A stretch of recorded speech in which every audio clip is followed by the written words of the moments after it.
Excellent! What's up, guys? Welcome back to Paul's Hardware. This is Probing Paul, episode number 5.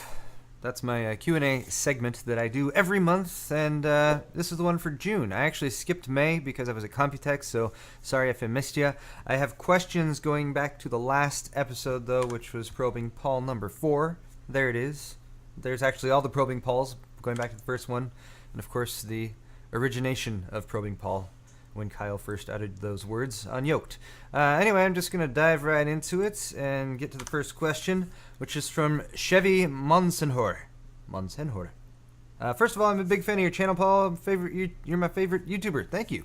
Thank you very much.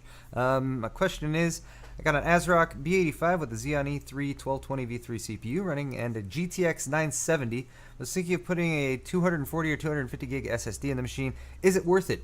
How can I make my 2 terabyte hard drive work together with it? He's never used an SSD before. Great choice to go with an SSD. I definitely think you should, given the specs of the rest of your machine. You'll find it really improves the responsiveness, and you should have a good time with it. 240 or 250 gig you can get for a really reasonable price right now, like 40 to 60 bucks, depending on where you're looking. About 20 cents per gigabyte, though, is what you would want to go for. And I would definitely take a look at 580 gig or 512 gig drives as well, because those are also coming way down in price. I would just take the new SSD, unplug your old drive, put the new SSD in, do a fresh install Windows on that, get it all set up, then reconnect your old hard drive, pull stuff off of it that you want to save, and then format your old drive, and then just set it up as additional storage on your machine. Next question from Zereniacs. Are you more excited for augmented reality or virtual reality advancements? I would say definitely kind of both. Augmented reality seems pretty cool, and that's actually one that I haven't really tried yet. But even on top of both of those, I was reading an article the other day. It was from Wired, so I'll show it to you. I'll link this in the description too, but this is about a company called Magic Leap, and they're working with mixed reality. So they have a special lens that they're developing and stuff, and I guess they're getting a lot of investment money right now. But it seems like a pretty cool thing, mixed reality, because it's like taking augmented reality to the next level. And look at that fancy thing that dude's looking into. That's pretty cool. Anyway, mixed reality is like, if you think of augmented reality as like you're looking at a table and your headset or your goggles can like draw things on top of that, mixed reality is actually, it knows that there's a table there, not just as a flat surface, but it knows what's like the layout of the entire room is, so it can like put stuff behind the table and like draw stuff around things, so you can have much more sort of mixture between what's really around you and stuff that can go on top of that. So definitely augmented reality seems pretty cool. Mixed reality, I think, even more so. I'm definitely still like just kind of getting my feet wet with VR though, so I'm still pretty excited about that too. It's all around very exciting. But thank you for the question. Next up is Tech Showdown. Thank you for another question. Do you still enjoy making tech videos the same way you did when you first started, or has some of the fun faded? I would say 98%. I think I still enjoy it just as much as I used to. There's continually new challenges for me, like making videos as compared to what I used to do when I was working like for a company on a team versus now making them on my own, like where I do pretty much everything except for I do have an editor now who's helping me out. That's probably the most tedious thing for me, is the editing. It takes a while to kind of go from vision to reality. So yeah, that part is probably among my lesser favorite parts. I just wish I had more time to do it. But everything else, like, I still really enjoy. Like, I mean, being able to work with all the awesome technology and being able to use the computers that I build to actually do my work and edit videos and all that kind of stuff. It's all very much a lot of fun. So yeah, I still like it. Next question from Kane Wolf. Do you even lift, bro? I need to know how you look so sexy. Thank you, Kane Wolf, for your... I appreciate that you're appreciating, you know, what I got going on here. No, I don't lift. Actually, I'm probably being in shape is probably what's getting the least amount of attention when it comes to the stuff that I spend my time on. Like benchmarking has been taking up most of my time just recently.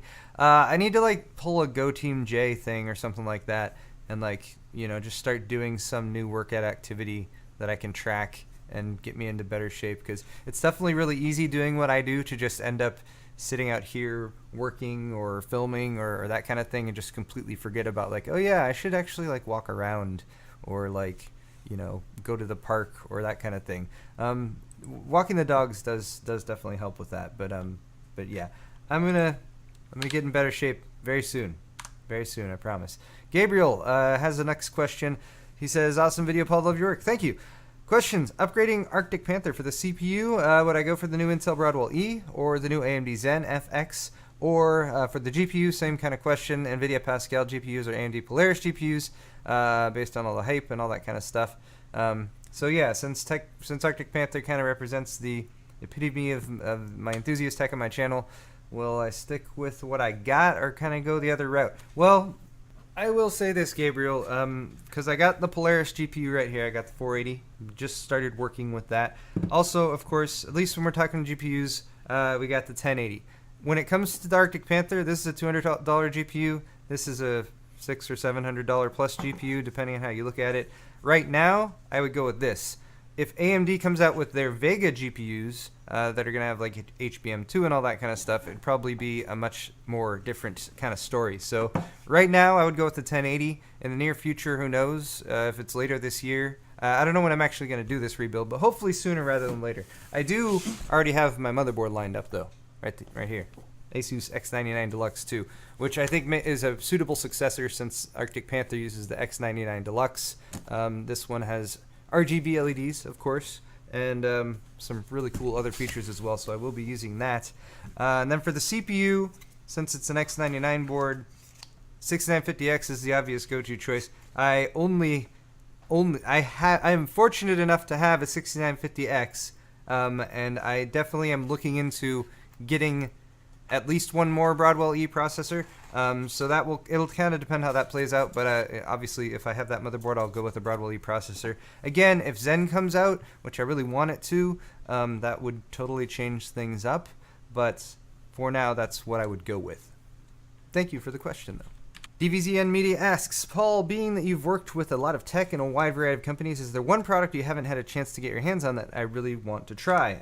Kind of going back to the last question, Zen, like the Zen CPUs, are probably the thing that I'm most interested in trying out, just because I kind of already know what's going on the Intel side, and the Zen CPUs have a huge potential to first hopefully infuse some more competition into the marketplace, but also just for the future of like DIY desktop socketed CPUs and that kind of thing in the future. Like, it's a really important launch, so I'm super interested in getting my hands on it. Granted, that's not out yet, so other than that, I mean, like I have, like I already showed you that I got the 1080 and I got the RX 480 and 6950X and stuff, so I'm very lucky to fortunately have access to a lot of the really high-end stuff that I would definitely be interested in checking out if I wasn't already. I would say, though, apart from that, since it is still tech and related to what I do, higher-end cameras is something that I'm definitely, like, I kind of am getting to know cameras better, and just checking out some of the really high-end ones. Like, these are Blackmagics.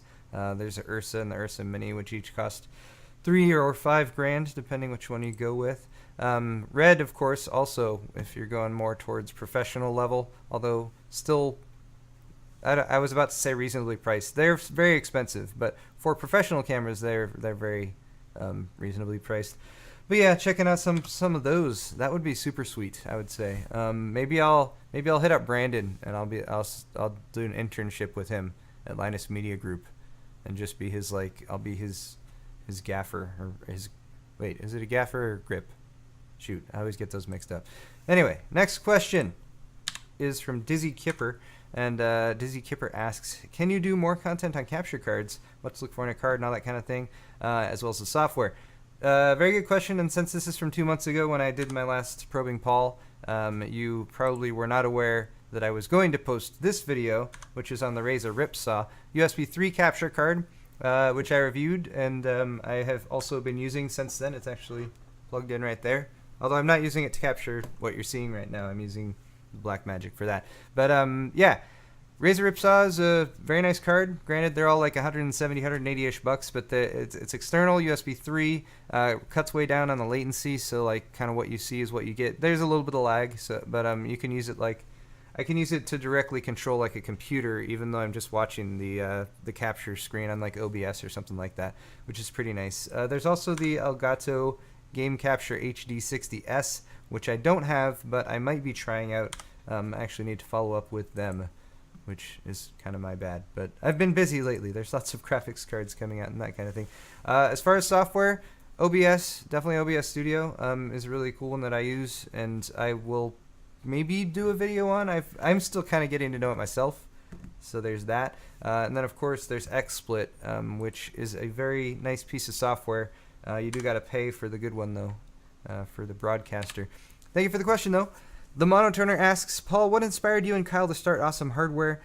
He shows up late to the party and maybe missed the story of the inception. I don't think we have a really, good inception story, but Awesome Hardware we have now done 127 videos of, so I think that would actually mean 66. Yeah, we just did episode 66. I should look at the episode number, Paul. That would make sense.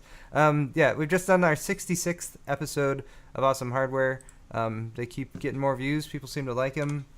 It's sort of inception. Well, I definitely have to give credit to Linus, because he's the one who started the WAN show and kind of was the first person to start doing the live tech show thing. So definitely, I mean, we tried not to rip him off entirely, but it's hard to when you're like, we're going to do a live tech show.